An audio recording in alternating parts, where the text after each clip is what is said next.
வணக்கமே Cuddalore TV நேருக்கு லக்ஷ்மிநாதன் அன்பு வணக்கங்கள். இப்போ நம்ம பார்க்க போகிறது வார ராசி பலன் 26ஆம் தேதியிலேருந்து 3ஆம் தேதி வரை எப்படி இருக்க போகுதுன்னு பார்க்க போகிறோம். எப்போதும் சொல்லதான் ராசிக்கு பார்ப்பது லக்னத்துக்கு பார்ப்பது ரொம்ப ரொம்ப சிறப்பு. அது ஒரு மகர லக்னம் விருச்சிக ராசின்னு வைங்களேன், அது விருச்சிக ராசிக்கான பலன்களை பார்ப்பதை விட மகர ராசிக்கான பலன்களை பார்ப்போம். ஸோ இந்த வாரத்திலிருந்து ஒரு 3 பார்ட்டாக பிரிச்சிருக்கோம். ஃபஸ்ட்டு பார்த்திங்கன்னா உங்களுக்கு பொது பலன்கள் மாதிரி ஜென்ரலாக இப்போ மற்றவங்களுக்கு எனக்கு ராசி லக்னம்லாம் தெரியாது, சாதாரண ஒரு ராசி பலனாக இருக்கும். அதுக்கப்புறம் தசா புத்திகள் உங்களுடைய என்ன தசா புத்தி அந்தரங்கள் இருக்கோ ஸோ அது பிரகாரம் ஒரு பலன்கள் வரும். கடைசியாக ஒரு டிப் ஆஃப் த வீக்ங்கிற ஒரு விஷயத்தை கண்டிப்பாக பண்ணியிருப்போங்க. ஸோ இந்த மாதிரி ஒரு 3 ஸ்லாட்டில் தான் இந்த விஷயங்கள் போகும். ஸோ கண்டிப்பாக எல்லோருமே பாருங்கள், மறக்காமல் டிப் ஆஃப் த வீக் இந்த வாட்டி கண்டிப்பாக பாருங்கள். கன்னிராசி. ஸோ கன்னிராசிக்கு உங்களது ராசி அதிபதி என்ன மாதிரி விஷயம் 6ல் இருக்காருங்க. ஸோ 6ல் ராகுடைய சாரத்தில் இருக்கும்பொழுது வேலை இல்லாதவர்களுக்கு வேலை கிடைப்பதற்கான வாய்ப்புகள் ரொம்ப நல்லா இருக்குங்க. ஸோ தொழில் ரீதியான விஷயங்களை கடன்களுக்கு எதிர்பார்த்துருந்தீங்கன்னா அது கிடைப்பதற்கான வாய்ப்புகள் ரொம்ப நல்லா இருக்குது. ஸோ அது ஒரு நல்ல விஷயந்தான். ஸோ அதே மாதிரி கணவன் மனைவி உறவு சின்ன சின்ன ஒரு டென்ஷன்ஸ் இருக்கிறதுக்கான வாய்ப்புகள் நிறைய இருக்குது. மற்றபடி 2ஆம் அதிபதியான சுக்கிரன். ஸோ 2ஆம் அதிபதியான சுக்கிரன் பார்த்திங்கன்னா உங்கள் 5ல் இருக்கும்போது குழந்தைகள் நல்ல ஒரு வளர்ச்சி, சந்தோஷங்கள், குதூகலங்களுக்கு ஒரு புதிய உறவுகள் வருவதற்கான வாய்ப்புகள், குழந்தை இல்லாதவர்கள் குழந்தை கிடைப்பதற்கான வாய்ப்பு ரொம்ப சிறப்பாக இருக்குது. ஸோ அது ஒரு நல்ல விஷயம். நாங்கள் நல்ல குதூகலமும் சந்தோஷமும் நிறைந்த ஒரு அற்புதமான ஒரு விஷயமாகத்தான் இருக்குங்க. ரொம்ப ஹாப்பியாக இருப்பீங்க. ஸோ குடும்பத்தில் நல்ல சந்தோஷங்கள், குதூகலங்கள் ஏற்படுவதற்கான ரொம்ப நல்லா இருக்குது. 3 மற்றும் 8ஆம் அதிபதியான உங்களுக்கு செவ்வாய் இருந்து அது 5ல் இருக்கும்போது கொஞ்சம் இந்த எமோஷன்ஸ் ஜாஸ்தி இருக்கும். எங்கேனாச்சும் குழந்தைகள் சில நேரங்களில் பண்ணுற பிடிவாதங்கள் சில நேரத்தில் எமோஷன் ஆகிறதுக்கான வாய்ப்புகளை கொடுக்கலாம். அப்படி ஒன்றும் பெரிய ப்ராப்ளம் இல்லை. அது மட்டும் இல்லாமல் நல்ல ஒரு வளர்ச்சிகளெல்லாம் கொடுத்துரும். ஸோ அதெல்லாம் ஒன்றும் பெரிய ப்ராப்ளம் இல்லை. மற்றபடி 4ஆம் அதிபதியான சுக்கிரன், 4ஆம் அதிபதியான குரு. 4ஆம் அதிபதியான குரு பார்த்திங்கன்னா உங்களுக்கு 8ல் இருக்கின்ற காலகட்டத்தில் ரொம்ப கவனமாக இருக்கணும். பெரும் பணம் முதலீடுகள் செய்வதை கொஞ்சம் தவிர்த்துக்கிறது ரொம்ப ரொம்ப நல்லதுங்க. ஏன்னா அது ஒரு தொழில் இப்போ இன்வெஸ்ட்மெண்ட் பண்ணுறதுக்கான ஒரு கரெக்டான காலம் கிடையாதுங்கிறதுனால கொஞ்சம் கேர்ஃபுல்லாக இருக்கின்ற ஒரு காலகட்டங்க. ஏன்னா 4ஆம் அதிபதி 8ல் அதுவும் சுக்கிரனுடைய சாரத்தில் போகும்போது ரொம்ப கவனமாக இருக்கின்ற ஒரு காலகட்டம்.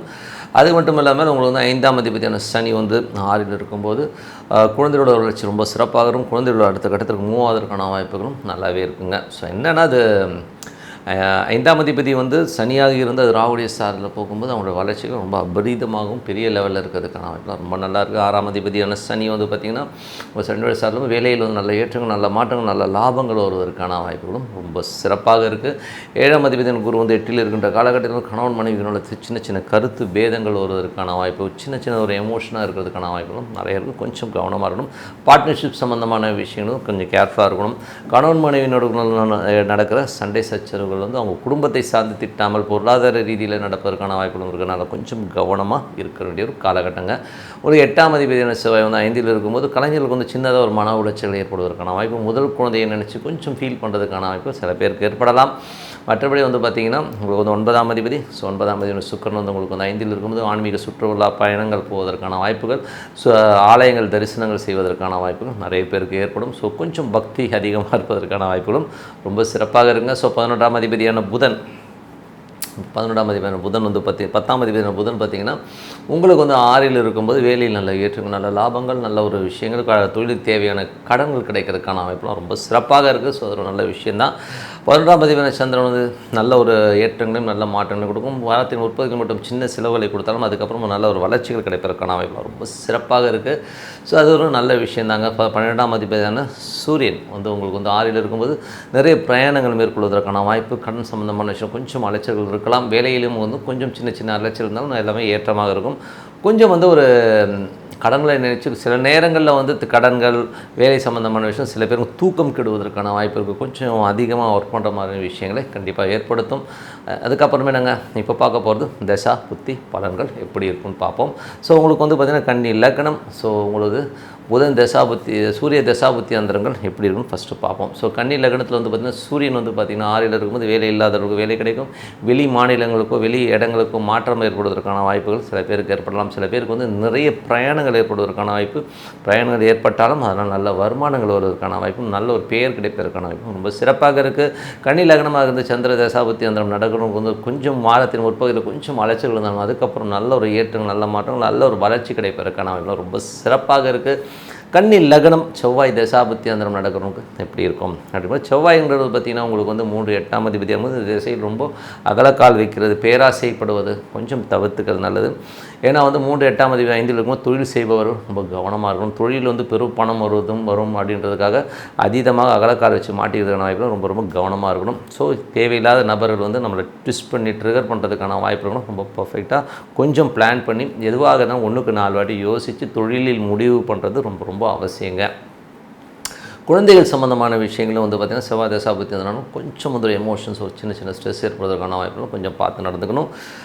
அதுக்கப்புறம் பார்க்கும்போது கன்னி லக்னம் ராகு தசாபுத்தி அந்தரங்கள் எப்படி இருக்கணும். ராகு வந்து பார்த்திங்கன்னா உங்களுக்கு வந்து புதனுடைய சாரத்தில் போகும்போது நல்ல தொழில் ரீதியான விஷயம் அபிவிருத்தி கிடைக்கிறதுக்கான வாய்ப்புகள், தொழிலுக்கு கொஞ்சம் கடன்கள் கிடைப்பதற்கான வாய்ப்புகள் ரொம்ப நல்லா இருக்குது. நல்ல லோன்ஸ் கிடைக்கிறதுக்கான வாய்ப்பு எல்லாமே சிறப்பாக இருக்குங்க. ஸோ ஒரு நல்ல விஷயங்கள், அதுவும் தொழிலாளருடைய சப்போர்ட் எல்லாமே ரொம்ப சிறப்பாக இருக்கும்.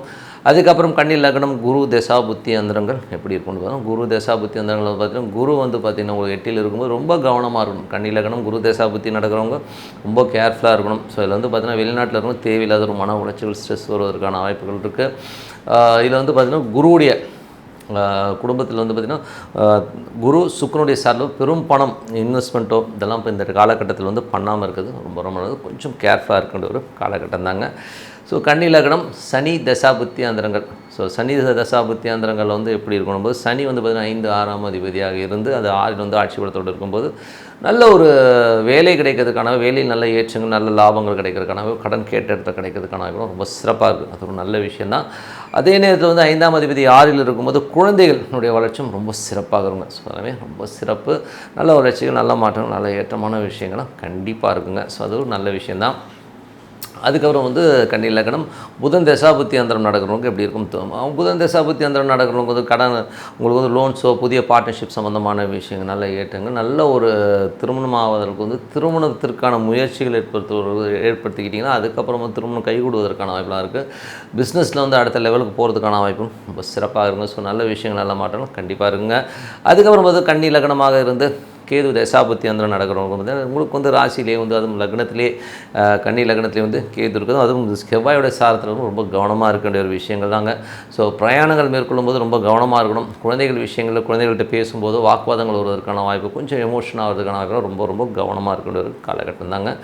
அதுக்கப்புறம் கன்னி லக்னம் சுக்கிர தசாபுத்தி அந்தரம் நடக்கும் எப்படி இருக்கும். ஸோ சுக்கிரன் வந்து 9ஆம் அதிபதி மற்றும் உங்களுக்கு 2ஆம் அதிபதியாக இருந்து அவர் வந்து பார்த்திங்கன்னா உங்களுக்கு 5ல் வந்துட்டு ஒரு நல்ல ஒரு லாபங்கள் வருவதற்கான வாய்ப்பு இருக்குது. ஏன்னா வந்து சந்திரனுடைய சாரத்தில் போகின்றோம் இந்த வாரம் வந்து பெருத்த லாபங்களை எதிர்பார்க்கலாம். பூர்வீகம் சம்மந்தமான விஷயம், பூர்வீக சொத்துக்கள் சம்மந்தமான விஷயம் நல்ல லாபங்கள் வரும். ஸோ நல்ல ஏற்றங்கள் நல்ல லாபங்கள், ஒரு பெரிய ஒரு வளர்ச்சி, ஒரு பெரிய வருமானங்கள் வருவதற்கான வாய்ப்புலாம் நல்லா இருக்குங்க. ஸோ அது ஒரு பெரிய ப்ளஸ் தான். இருந்தாலும் வந்து பார்த்திங்கன்னா உங்களுக்கு வந்து தொழில் செய்பவர்களுக்கு வந்து கொஞ்சம் கவனமாக இருக்கணும். ஏன்னா 5ன்றப்போ 10க்கு 8 இருக்குன்னா கொஞ்சம் தொழில் செய்பவர்களுக்கு வந்து ஒரு தேவையில்லாத ஸ்ட்ரெஸ் டென்ஷன் வருவதற்கான வாய்ப்பு ரொம்ப ரொம்ப கவனமாக இருக்கணும். பட் லாபங்கள் வருவோம், லாபங்களில் எந்த பிரச்சனை ஸ்ட்ரெஸ் வருங்கிறது தான் உண்மையான விஷயங்கள். ஸோ நல்ல விஷயங்கள் நல்ல மாற்றங்களாக இருக்கணும். பிரார்த்தனை ரொம்ப ரொம்ப அவசியம். மனதார இறைவனை பிரார்த்தனை கண்டிப்பாக நல்ல விஷயங்கள் நடக்கும். Tip of the week. So tip of the வீக்கில் வந்து இப்போ நம்ம பேச போகிற விஷயம் என்னென்னா எல்லாருமே கேட்குறது ஒன்றுங்க. ஸோ நம்ம ஒரு சில பிரார்த்தனைகளை ஜாதகங்களை பார்த்து சொல்கிறோம். ஸோ அந்த மாதிரி பிரார்த்தனை பண்ணுறவங்க எல்லாருக்குமே நல்லது நடந்துருமா அப்படிங்கிறது வந்து கேள்வி. அது வந்து ஒரு நண்பர் என்கிட்ட கேட்டார். அதே நான் வந்து டிப் ஆஃப் த வீக்கில் நம்ம பிரார்த்தனைக்கு வந்து இறைவன் ஏன் செவி சாய்ப்பது இல்லை, ஏன் வந்து நமக்கு சில ஜோதிடர் சொல்கிற விஷயங்கள் நடக்கிறது இல்லைங்கிற ஒரு விஷயந்தான். ஸோ இது வந்து என்னென்னா இப்போது நான் வந்து ஜோதிடம் பார்க்கும்பொழுது சில பேருக்கு வந்து ஒரு பிரார்த்தனையை வந்து சொல்லுவேங்க. ஸோ இந்த பிரார்த்தனை பண்ணுங்கள், இதை ஜபம் பண்ணுங்கள், இந்த மாதிரி ஒரு கோயில்களுக்கு போயிட்டு வாங்கன்றதை நம்ம சொல்கிறோம். சொல்லும்போது அவங்க எடுத்துக்கிறவங்க எப்படி எடுத்துக்கிறாங்கன்றதான் விஷயம். ஸோ என்னை பொறுத்தவரை வந்து பார்த்திங்கன்னா அது கரெக்டாக பண்ணிட்டு வந்தால் கண்டிப்பாக ஒர்க் ஆகும். ஆனால் இவங்க என்ன நினச்சிப்பாங்கன்னா போகும்போதே ஒரு லாபம் கருதி இறைவனை மேலே பக்திலாம் இருக்காது. அங்கே போனால் அது கிடைக்குன்னு இவர் சொன்னார், ஏதோ நான் போனேன் அப்படின்னு போனால் கண்டிப்பாக இருக்காது. மனதார இறைவனை பிரார்த்தனை பண்ணணும் இல்லைங்களா. இப்போ வந்து ஒன்றும் இல்லை, ஒருத்தர் வந்து ஓம் நமோ நாராயணான்னு சொல்லி ஜபம் பண்ண சொல்லும் போது சாமி சொல்லிட்டு ஓம் நாராயணா சும்மா சொன்னார்னா ஒன்றுமே கிடையாது. இறைவனை உள்நிறுத்தி அந்த இறைவன் உள்ளுக்குள்ளே இருக்கிறார் அப்படின்னு ஃபீல் பண்ணி பண்ணும்போது தான் அதோடைய விஷயங்கள்லாம் அற்புதமாக இருக்கும். அப்படி இருக்கும்போது ஏதோ நான் வாய்க்கு வந்தது ஏதோ சொல்லுவேன் அப்படின்னு சொல்கிறதுல வந்து என்னங்க இருக்குது. ஸோ அதுக்கு வந்து ஒரு சின்ன உதாரண கதை ஒன்று இருக்குது. ஒரு ஊருங்க. ஸோ அந்த ஊரில் வந்து பார்த்திங்கன்னா ரொம்ப நாளாக மழை இல்லை. ஸோ மழை இல்லைன்னும் போது சாமியை வந்து குறி கேட்கலான்னு சொல்லிட்டு குறி கேட்குறாங்க. அந்த கோயிலில் வந்து சாமி வந்து குறி சொல்கிறதுங்க. ஸோ என்ன சொல்லுதுன்னா, நீங்கள் நாளைக்கு சாயங்காலம் 6 மணிலேருந்து நல்லா மழை அடிக்கும், வந்துடுங்க, கண்டிப்பாக மழை அடிக்கும்னு சொல்லிட்டு சாமி போயிடுதுங்க. இவங்களும் வந்து நாளைக்கு வந்து 6 மணிக்கு வந்து மழை வந்துடும் சொல்லிட்டு எல்லாம் கும்பலாக வந்து 6 மணிக்கு வந்து கோயிலில் போய் நிற்கிறாங்க. மழையே வரலைங்க. ஸோ உடனே வந்து சாமி வந்து பொய் சொல்லிடுச்சு, சாமி வந்து நமக்கு தரலை அப்படின்னு எல்லாருமே பிணத்த ஆரம்பிச்சிட்டாங்க. ஸோ என்னடா அது இப்படி இருக்குது, என்னது இது அப்படின்னு சொல்லி எல்லோரும் வந்து ஆச்சரியமாக பார்க்கும்போது, சரி திருப்பி குறிக்க பண்ணோன்னு சாமி ஆடிக்கிட்டு சாமி வந்துடுது உள்ள.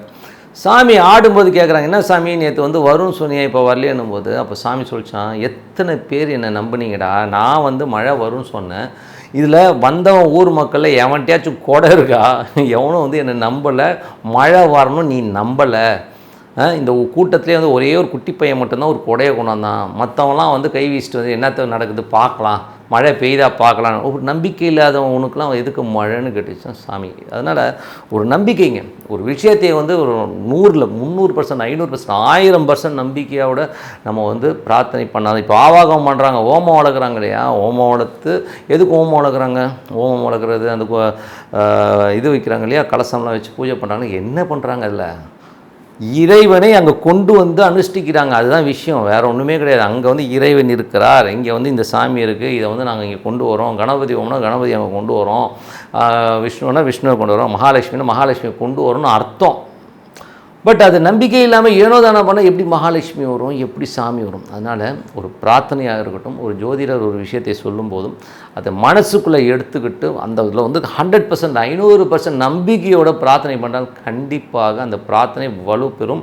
அது மட்டும் இல்லாமல் உடனே கிடைக்காது. எல்லாருமே வந்து ஒரு இங்கிலீஷ் மெடிசன் மாதிரி அலோபதி ஜுரம் வந்துச்சு உடனே ஒரு மாத்திரை போட்டேன் கப்புன்னு அந்த ஜுரம் போயிடுச்சுன்னு சொல்லும், அந்த மாதிரி கிடையாதுங்க. பிரார்த்தனைங்கிறது மனதார பண்ண இறைவனுக்கும் உங்களுக்கும் ஒரு நெருக்கம் ஏற்பட எல்லா மேஜிக்கும் நடக்க ஆரம்பிக்கும். அதுதான் உண்மையான விஷயம். ஸோ கண்டிப்பாக ஒரு பிரார்த்தனை மனதார பண்ணுங்கள், சிறப்பான வாழ்க்கை கண்டிப்பாக இருக்கும். கடவுள் அருள் டிவியை பார்த்தமைக்க நன்றிகள். மேலும் இது போன்ற தகவல்களை தெரிந்து கொள்ள கடவுள் அருள் டிவியை சப்ஸ்கிரைப் செய்யுங்கள். மறக்காமல் பெல் ஐக்கானை கிளிக் செய்யுங்கள்.